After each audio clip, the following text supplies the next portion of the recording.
Unlock a world of responsibility and digital savvy for your child with their Revolut Junior virtual card, a fantastic tool for learning about money management securely. First things first, you'll need to open the Revolut app on your primary account and navigate to the Junior tab, usually found at the bottom of the screen here. You'll see your child's account details. If you haven't already, you'll need to create a virtual card for your child. Tap on the option to create a virtual card. This is a digital-only card, meaning it doesn't have a physical counterpart, making it super safe for online transactions. Once created, you'll see the virtual card's details right there in the app. This includes the card number, expiry date, and the CVV. Remember, these details are only visible within your app and are linked directly to your child's Junior account. For online purchases, your child or you can simply tap on the virtual card within the app for easy access to its details. When prompted for payment on a website or app,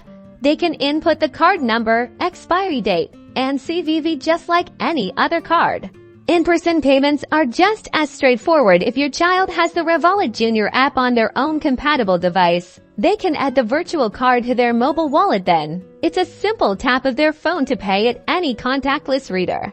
The beauty of Revolut Junior is the parental oversight. You can see every transaction in real time within your main Revolut account. Set spending limits, freeze the card instantly if needed, and even approve or decline specific purchases. To ensure secure transactions, always teach your child to only use the virtual card on reputable websites and never share their card details with anyone. And remember to keep your Revolut app updated for the latest security features. Using the Revolut Junior virtual card is a smart and secure way to empower your child with financial independence while keeping everything transparent and under your watchful eye. Happy spending!